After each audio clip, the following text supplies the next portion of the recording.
प्रभु यीशु मसीह के पवित्र नाम में एक बार सभी को फिर से सलाम और जय मसीह की। आज की इस नई एक और वीडियो में आपके सामने हम हाजिर हैं और परमेश्वर का धन्यवाद कि उसने ये समय हमें दिया। आज हम एक विषय पर बात करने जा रहे हैं जहां पर हम ये सीखेंगे कि इंसान जो है वह पाप में कैसे फंसता है, और फिर उसके बाद हम देखेंगे जो आदम ने किया। हमने ये जाना कि आदम से जो है वो पाप की शुरुआत हुई, उससे भी पहले पाप की शुरुआत कहाँ हुई हमने ये भी देखा। और इससे भी पहले जो 3 वीडियो आ चुकी हैं आप उनको भी जाकर चेक कर सकते हैं प्लेलिस्ट के अंदर। इसके बाद हम देखेंगे कि वह काम जो आदम ने किया वह हमें नहीं करना है। वह कौन सा काम था जो आदम ने किया। इस वीडियो को शुरू करने से पहले मैं आपको एक बात कहना चाहता हूं कि अगर आपको ये वचन, ये स्टडी ठीक लगती है, आप इनसे कुछ सीख पा रहे हैं, तो आप इसको शेयर जरूर करें ताकि दूसरे लोग भी सही शिक्षा जो है वह ले पाए वचनों की। आइए हम शुरू करते हैं। और सबसे पहले मैं आपके सामने एक वचन रखना चाहता हूं, और वचन है याकूब की पत्री से। याकूब की पत्री जब हम पढ़ते हैं, पहला अध्याय उसका 14 और 15 वचन, वहां पर लिखा है, परंतु हर एक व्यक्ति अपनी ही अभिलाषा में खिंचकर और फंसकर परीक्षा में पड़ता है। 15 में लिखा है, फिर अभिलाषा गर्भवती होकर पाप को जनती है, और पाप जब बढ़ जाता है तो मृत्यु को उत्पन्न करता है। सबसे पहली चीज मैं आपको ये बता दूं कि हर एक व्यक्ति जो है वह अपनी ही अभिलाषा में खिंच करके पाप में पड़ता है, और जब पाप बढ़ जाता है तभी मृत्यु जो है वह उत्पन्न होती है। आपने अक्सर देखा होगा कि लोग जो हैं वे किसी चीज में पहले थोड़ा कम थे, बाद में वो कुछ ज्यादा उस पाप में, बुराई में बढ़ जाते हैं।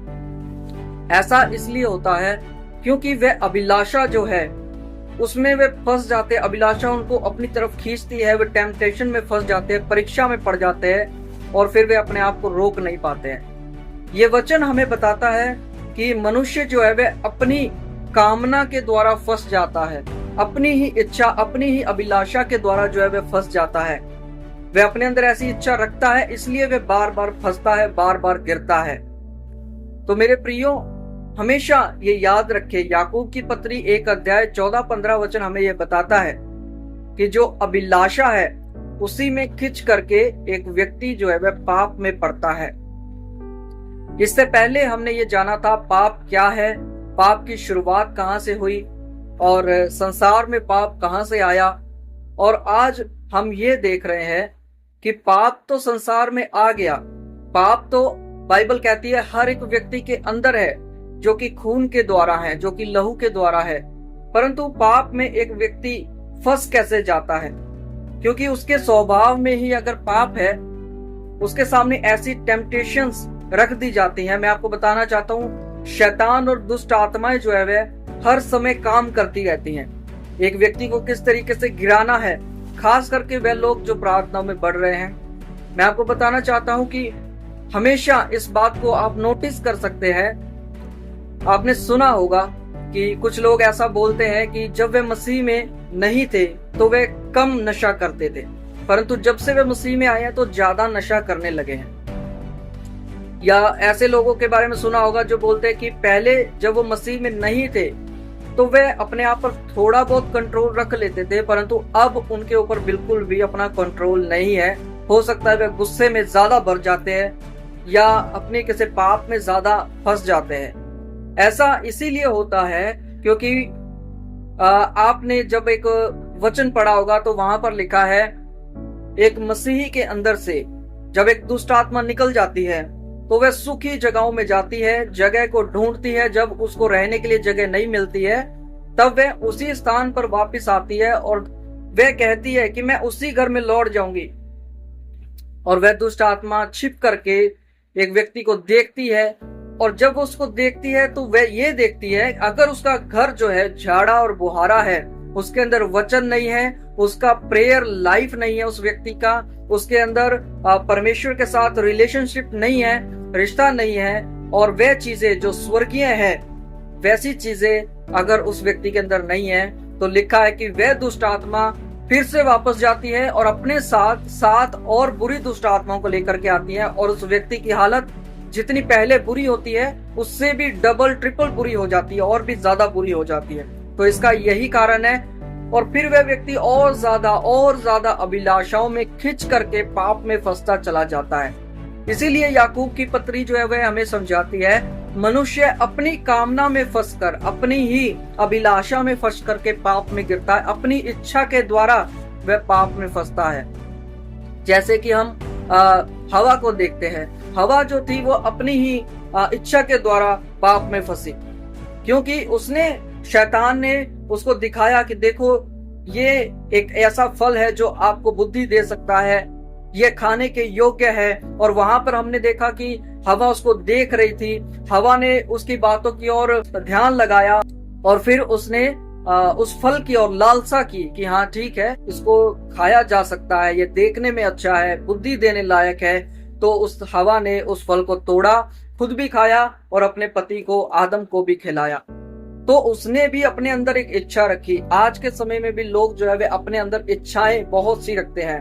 हो सकता है किसी को खाने पीने की अभिलाषा जो है वे अपनी ओर खींचती है, हो सकता है किसी को व्यभिचार अपनी ओर खींचे, हो सकता है किसी को जो अलग तरीके की एक लस्ट है, जैसे कि लोग सारा दिन जो है वे टीवी में से नहीं निकलते हैं, वे उसमें खींचे चले जाते हैं। हो सकता है ऐसे लोग हैं जो नशे में ज्यादा खींचे चले जाते हैं। हो सकता है जिसको अच्छे कपड़े, अपने आप को सजाना पसंद है, अपना, ऐसी लेडीज, ऐसी महिलाएं होती हैं जो ज्यादा मेकअप करती हैं, वो उस लस्ट की ओर खींची चली जाती हैं। ये अभिलाषाएं हैं, ये खुद की इच्छाएं हैं। तो इनमें लोग फंसते चले जाते हैं, पाप में फंसते चले जाते हैं। यहाँ पर फिर हम देखते हैं कि जो आदम ने किया वो हमें नहीं करना है। आदम ने क्या किया था? उत्पत्ति 3 अध्याय 8 वचन जब हम पढ़ेंगे तो वहां पर आप देखेंगे, आदम ने जब पाप कर लिया तो आदम और हवा ने अपने आप को उस बगीचे में छिपा लिया था। वे छिप गए थे, परमेश्वर की उपस्थिति से उन्होंने अपने आप को छिपा लिया था। यही चीज जो है वे प्रियो हम लोगों को नहीं करनी है। आदम ने खुद को छिपाना चाहा पाप होने के बाद। अगर एक व्यक्ति जो है अभिलाषा में फंस गया है, अगर एक व्यक्ति पाप में गिर गया है, आज बहुत से लोग जो है वे पाप में गिर जाते हैं। आज बहुत से लोग जो है वे परमेश्वर के वचनों से हट जाते हैं, परंतु इसका मतलब ये नहीं कि आप अपने पापों को छिपाएं। वचन कहता है कि अगर आप अपने पापों को छिपाएंगे तो किसी का भी कल्याण नहीं हो सकता।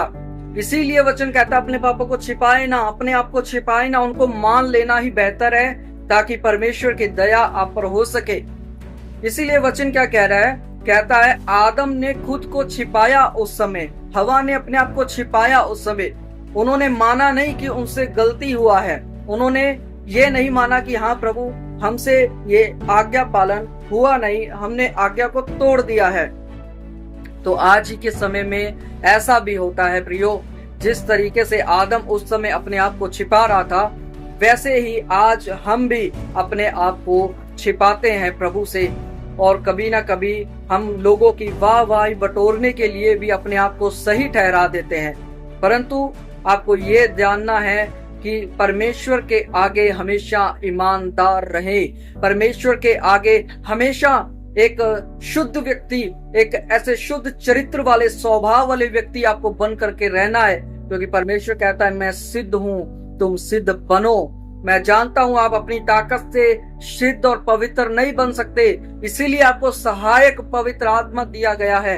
आपको ये याद रखना है, अगर आपके पास पवित्र आत्मा है तो आपको उसका सुनना भी चाहिए, उसके अनुसार चलना भी चाहिए।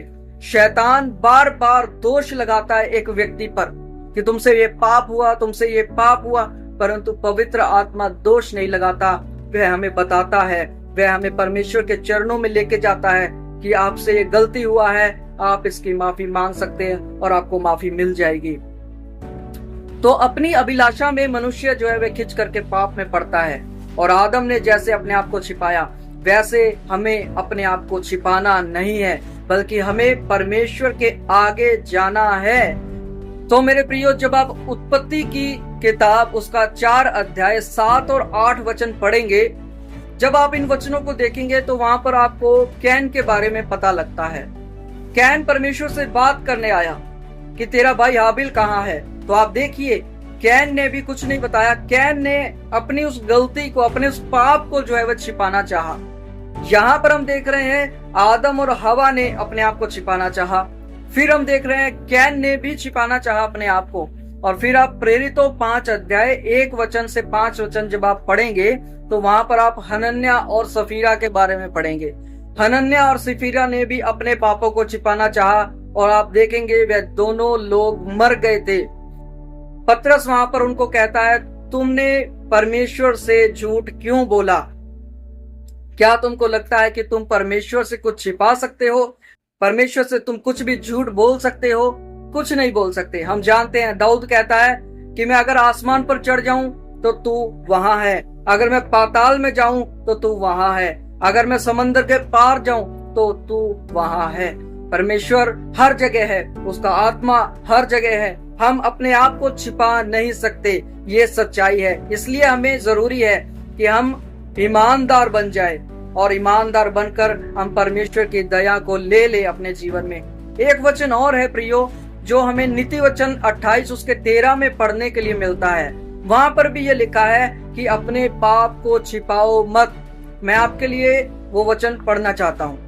नीति वचन 28 उसके 13 में लिखा है, जो अपने पाप को छिपाए रखता है उसके कार्य जो है वे सफल नहीं होते, परंतु जो अपने पापों को मान लेता है उस पर दया की जाएगी। तो मेरे प्रियो, आज की इस वीडियो में हमने ये जाना, हमने ये सीखा कि हमें अपने पापों को मान लेना है। हमें वह काम नहीं करना है जो आदम ने किया था, उसने अपने आप को छिपाया था।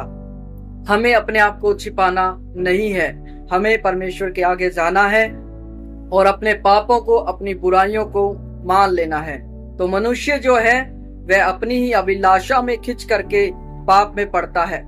इसीलिए वचन कहता है कि अपनी अभिलाषाओं पर आपको कब्जा करना है, अपनी इच्छाओं पर आपको कब्जा करना है। और याद रखें, जब आप अपनी इच्छाओं पर कब्जा कर लेंगे तब आप मसीह के रास्ते पर अच्छे से चल पाएंगे और भी ज्यादा ब्लेस्ड रहेंगे।